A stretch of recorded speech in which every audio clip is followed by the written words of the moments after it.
Stephen. Thank you for agreeing to do this interview with Class Review. My name's Garner, and we really appreciate you being on here.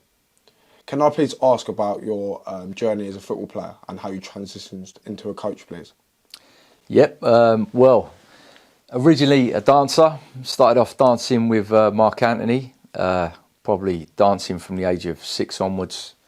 We were top level dancers, I would say, sort of 84 champions on the street. Never knew that. Yep, Covent Garden, Fulham, Bishop's Park, anywhere we could roll out a lino and dance. And then football really become a street thing for me. I played football on the street, not in the cages, on the street, okay. Against walls, around lampposts, dribbling in and out of corridors, in blocks. It was a different type of street football back then, not the cage football they talk about now.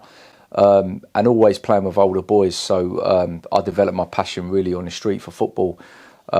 Never played for a football club until I was 11. Okay. So first scout. Really old, to be fair, really old. Not back then. That was pretty normal in London, to be fair. Oh, wow. In South London, pretty normal. I think in Surrey, everyone tends to start a lot younger. As I spoke to people when I was older, they were playing from the age of 7, 8. But I just played freely on the street until I was 10 or 11. Then scouted in Battersea Park by Wimbledon Football Club. And then my journey began from there, really. From Wimbledon, what happened after that? Did you go through the academy system, or did you get released? How did it go? No, so I was very raw. Didn't really understand offside. Just used to get the ball and run through people quite naturally. Found it quite easy playing off of both feet. So yeah, I mean, I then went on to Grassroots Football, playing for, I think my first team was the Sutton United, it would have been back then. Yeah. So going from playing football in London, just in London parks, to then realising that actually if I want to get better at the game, I've then got to go into Surrey and play. And then sort of affiliated myself with Wimbledon Football Club, later with Fulham, then with Brentford, and then, you know, playing district, county football as well. And then eventually going off to, when I was at Fulham, I then went to Kingstonian. From 14 and a half, I was playing with their under-18s. Oh, wow. And then made my debut for the first team at 15 and a half. Wow. Which was then, back then, was the Deodora League, which then went into the Ryman Premier, and then they went into the conference. Oh, wow. Yeah, so my first game was against Chelsea. So what position did you play? No, they're now number 10, but I was always given a free role or behind the front too, but I could play anywhere across the top or midfield, central midfield. What would you say some of your attributes were playing? I was a football maverick really, so I just used to just score goals, both feet, head the ball, take risks, enjoy nutmegging players, enjoy a little bit of flair about yourself. Yeah. Loved it. That's why I played the game really, just to entertain myself. That's why I played the game. You know, it was always about can I get a nutmeg? Can I do something different in the game? Can I entertain? Went against me sometimes, but that's the way I enjoy playing football.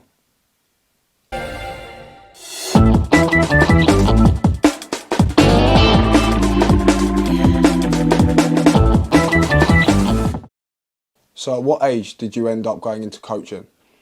So I'll be honest, once I got injured quite early on, I was 16 when I got injured, 5th metatarsal bone. I ended up breaking that 4 times, it became a stress fracture. I then drifted into non-league football, which I never enjoyed. I played for Windsor and Eton, Maidenhead United, and then went to Tooting and Mitcham, and that was my last club. Stopped playing football at 21. Then went back 2 years later to play my final couple of games, just purely out of, is this really what I want to do? Stop playing football. Went back to it, and then decided, you know what, I wouldn't mind start coaching the game. But it was always about technique. Can I help children with their technique? what I was doing was going back to my mum's on the estate, looking out the window and thinking, there's no kids on the street no more. No one plays the game on the street. I kept hearing about cage football, but you know, it was pretty much a coach standing in a cage and the kids just playing and just playing around, calling it improvised play or whatever it was. But for me, it was never street football. So yeah, I thought to myself, you know what, I need to get back to basics and teach kids proper technique, hone in on the ball and strip their technique back. Would you say the kids that live in the estates around South London have better attributes with their physical side than the kids from maybe Surrey or Kent? What would you say the different attributes and the technical abilities are? I would have said, if you asked me that question 25 years ago, I would have been very biased about it. However, I think 25 years later, I think that there's a big hype about South London. You know, programmes like South of the River have come out.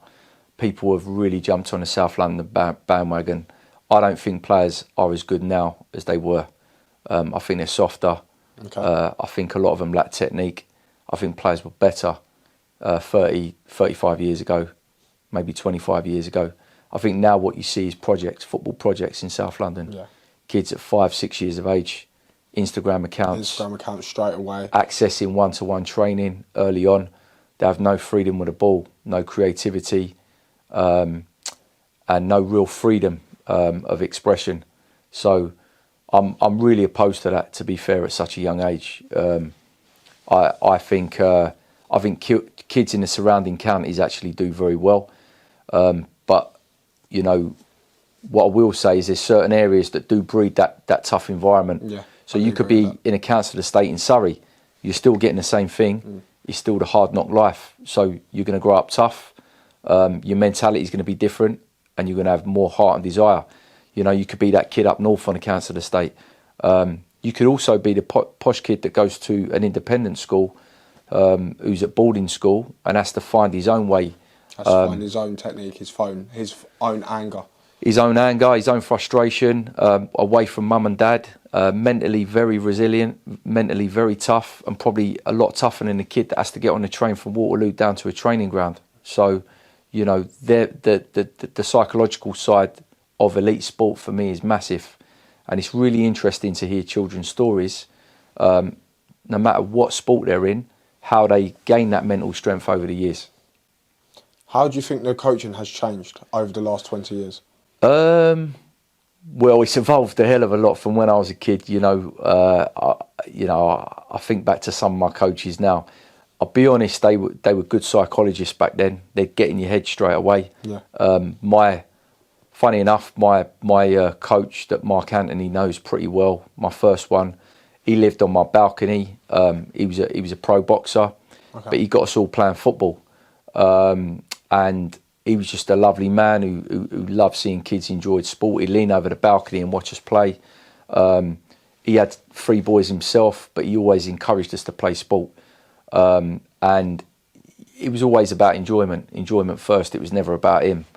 And I think, you know, what you got to realise about the coaches back then, there wasn't parents attending games. No, it wasn't. It was just you'd make your own way. You make your own way there with your little rucksack on, your sandwiches made for the day. You go and play your game of football and you'd stay there and continue playing. It wasn't a parent in sight. There was no pressure. It was just pure enjoyment. But, you know, they wouldn't have been educated in the coaching system back then. It was just what they learnt. But, I mean, nevertheless, this guy had been a boxer. He'd played top football, amateur football. He was a top amateur cricketer. So he was one of them fellas, whatever he took his hand to, he was good at. He was talented, yeah. So I learned a lot from him.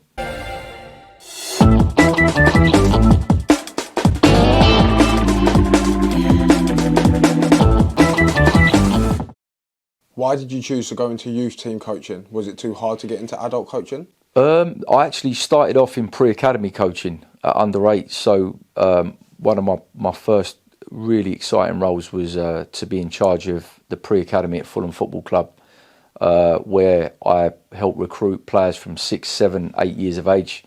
We have 3 development centres. One was in West Norwood, South London. The other one was at Battersea Youth Centre down Hope Street. Good locations for recruitment through the A3 corridor, and then Motspur Park. And we produce some top players. A lot of the boys you're starting to see the fruits of Fulham's pre-academy now in their 21s, with players like Josh King, Jonathan Asenqua, Aaron Lapalo, who's broke into the 18s. Very talented boys. Charlie Robinson from Brixton, another good lad, centre half that was on the bench for Fulham last season, I think, against Man United. Harvey Elliott, who's now at Liverpool. Harvey Val, who went to Chelsea, who's now on loan for Chelsea Football Club. Charles Sago Jr., who's at Arsenal in the 21s, made his debut against Brentford this season. James Sweet in the 21s at Arsenal. Jack Henry Francis in the 21s at Arsenal. They all come through one centre, which was West Norwood. Do you believe that is something to do with the area or how they've been brought up, or could that just be coincidence?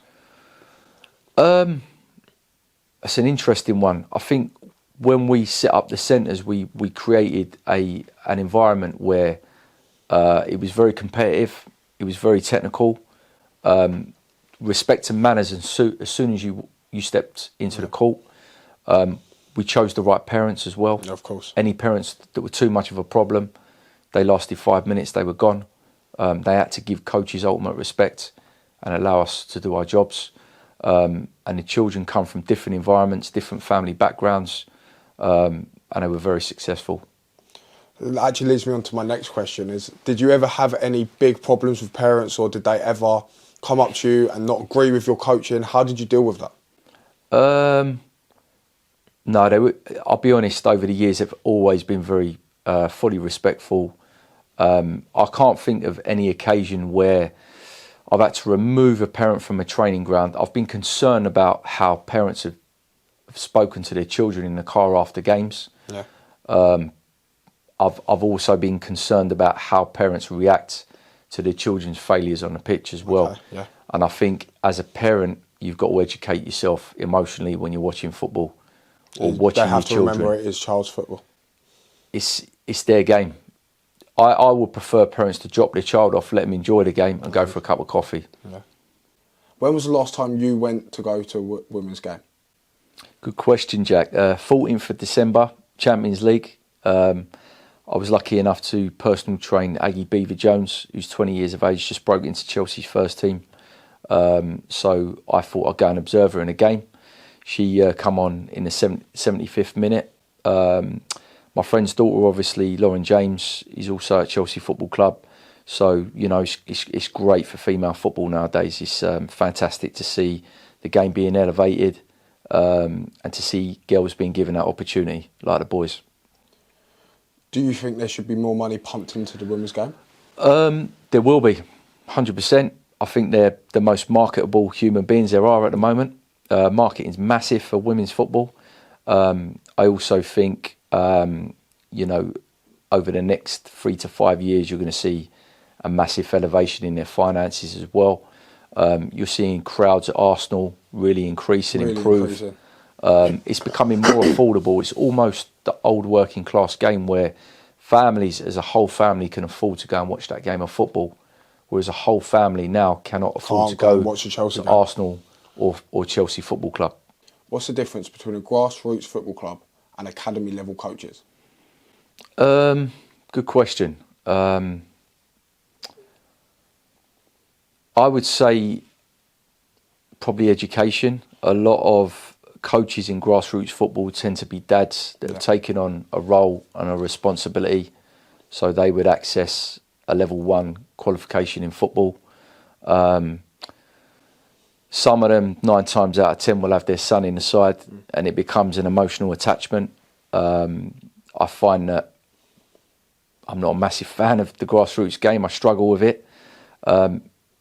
Listen, it's very important that children play it, but I think what I've seen over the last 2 to 3 years in grassroots football is a real cause for concern with angry parents, emotional parents on the sideline. It's all becoming too. Everyone thinks their child's going to be a football player. It's. I think the money in football now is become a project and an ambition of the parents to pursue a pathway in academy football and professional football for their children, whether that be a girl or a boy.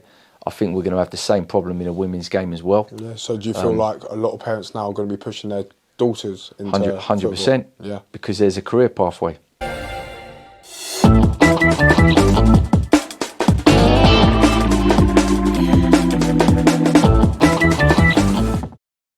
You own your own academy? It's not an academy. I run a development centre. I'm very careful with the way.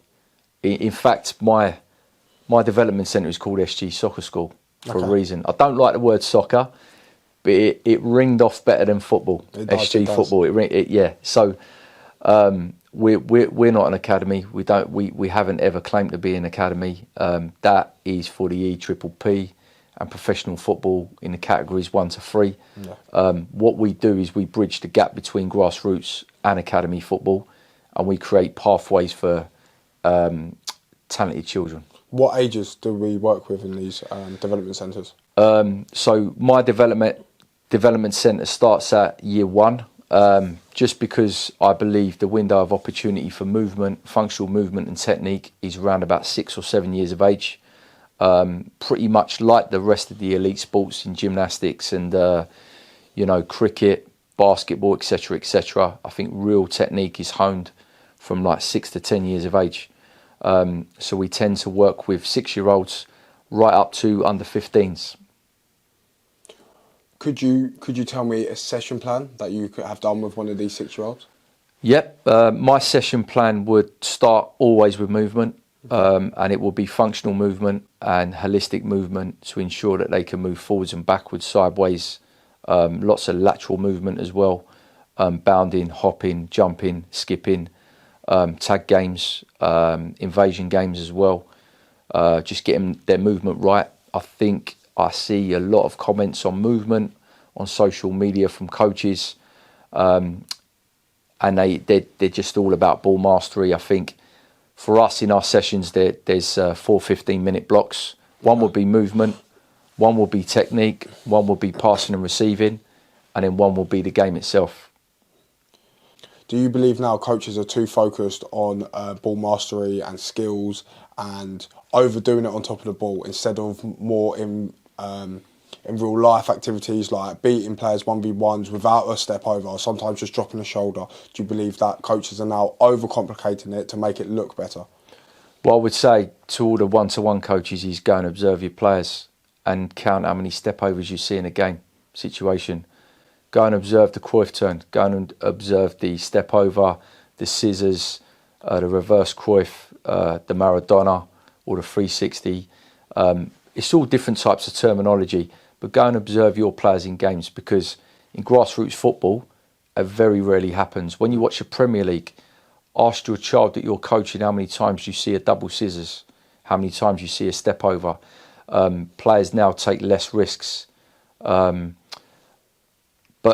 100%, they need to be coached, because I'm a believer in player expression. I personally pay money to go and see technical footballers on a pitch, and I want to be entertained, and I love to see skills, and I love to see good technique. But what we need to ensure is that the boys are taking risks on the pitch. Yeah. You know, in their game, there needs to be 10% risks at least. In my experience as a coach, I see a lot of coaches not knowing their players very well and always putting them out of position or giving them a job role on the pitch that they don't understand. How can this be helped with grassroots football coaches? Player rotation. I think from the age of 7, you've got to rotate all your players. I've found several keepers if I'm playing a 4, if I'm playing like a diamond shape and I play a playmaker and 2 wide players and 1 up front, the playmaker then becomes a goalkeeper, and they play as a playmaker. But when they revert back into their 6-yard box, if you like, they're able to make saves with their hands. I think you need to develop every position. Every position, so then they can choose their own pathway. Exactly. And then eventually, at the age of 7, 8 years of age, they start to establish where they enjoy playing. And then that should cut down to like 2 positions, really. And that will change again over time. You know, I've seen boys at under 12, under 11, then go from reverting from up front to maybe a wide player. Right backs. And equally, I've seen a centre forward become a centre half, and I've seen a centre half become a goalkeeper. So, You know, it can always change. I've just recently spoke to a boy who was playing for me as an outfield player. He's now West Ham's 16s keeper, plays for England, started as an outfield player. Do you believe that some of the attributes are the same throughout the position? So as a goalkeeper, there's some attributes that also might help as a centre-half or might help as a striker? Yeah, 100%. I think, you know, some centre-halves are really good when they revert back into the goal, when they can make dives, but, you know, your lower body coordination has to be very, very good. Your upper body coordination has to be superb to be a keeper. Obviously, the sad thing about that is that you've always got to look at the parents on the sideline, and if they're my height, they've got no chance. Yeah. A lot of parents now at a young age think getting into academy is the golden ticket. Do you believe that it is? For the parent or the child? Well, for the parent. Understand the pressure you're putting your son under or your daughter. Exactly. The pressure that comes in with the academy is that they're always looking for new players. Always. If your child's not in the top three, it's a problem, because you're part of the pack to help the top three's development. Don't be in a rush for that. Don't sign the first bit of paperwork that you come across. Make sure the environment's right for your son or daughter. Make sure your son or daughter have got the right coaches around them. Your son or daughter ultimately is a commodity of a football club. So you need to make sure that A, they're enjoying the game, B, they're happy and healthy, and C, you're not mentally putting them under too much pressure before they revert and turn their back on the game.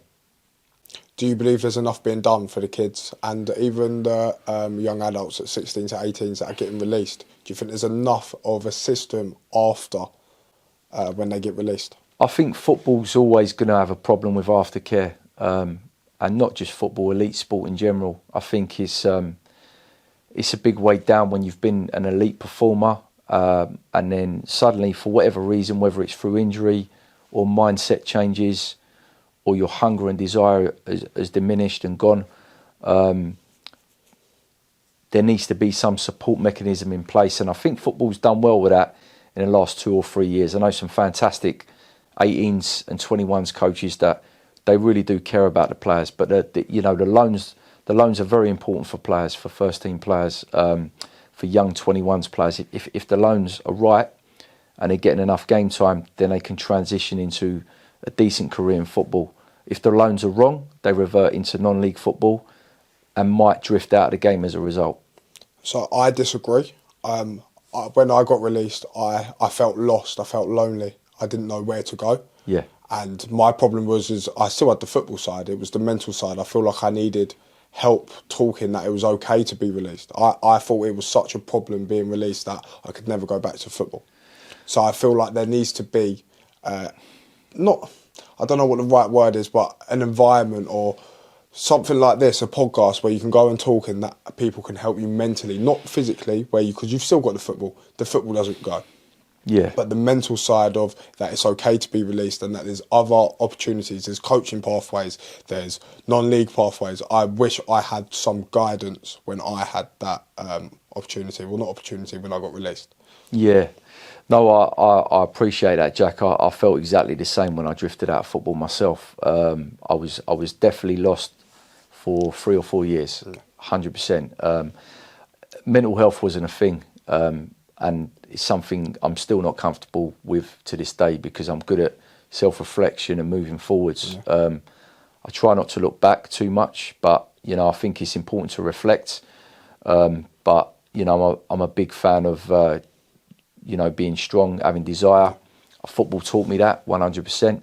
But I think in certain clubs it has got better, Jack. It really has. I think maybe me and you and our experiences and our journeys have been different, and we was affected by that.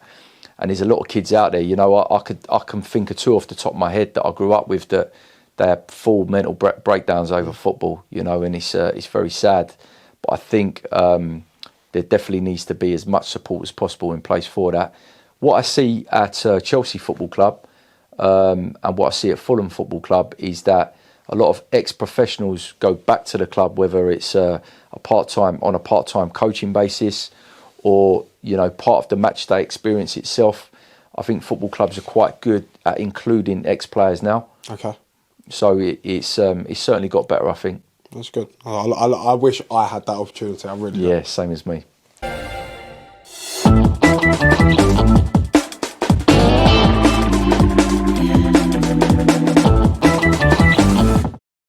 Is there any tips as myself as a young coach that you could give me that would help me pursue a further and better career in the coaching? Yep. I would write down, Jack, what you want to achieve over the next 3 to 5 years. Try not to deviate too much. Do you want to be a coach? Do you want to be a one-to-one developer? Do you want to be a scout? Do you want to pursue a coaching stroke management career pathway? If so, you've got to access the right qualifications, be around the right people, get as much experience as possible. Be headstrong as well. You know, trust your own judgment with players. Know what the way you're going to play your system, how you're going to play as a coach, tactically, technically. But try and be single-minded. Try and be as single-minded as possible and trust your own judgment. Basically, that's so important. I think a lot of people are very worried about what other people think of them constantly, and what that does is that clouds your judgment and your emotion. But if you're headstrong, you know, and you have you keep reminding yourself every year of what you want to achieve, every couple of months, you will get there with the right mentality. And no doubt football's taught you that from your younger years, and you're continuing to do what you do now as a result. And my final question, Steve, do you think there should be more being done in grassroots football that can lead into academy, or do we think that we're pushing it too much going forward already? I think it's a bit of a minefield. I think I think the worst of it is football tournaments in the summer, and you see at least 10 scout jackets, and you see parents hovering around scouts in their ears about their boys or their daughters. I think the gap is bridging, and I think the levels have gone up without a doubt in grassroots football. I think clubs have really good links with grassroots clubs, districts, private academies, counties. You know, the best clubs, your Cities, your Chelseas, they're on it. You know, they have contacts up and down the country, contacts in Europe, contacts across the world. The scouting network now is huge. So the best players will be found. They will be found. They will be, you know, clubs will contact parents, and it's really down to parents to manage or bridge that gap. Listen, I've come across some fantastic parents that have said at 8 or 9 years of age, thank you, but no thanks. I'm happy with my son or daughter developing from 9 to 10 or 11 years of age just at grassroots football. We dip in and out of your club for development, but at this moment in time, education and childhood is more important than the academy journey. If your son and daughter is that talented, they can go in at 11. Thank you so much for doing this interview with Closterview. My name's Garner, and thank you very much. Thank you, Jack.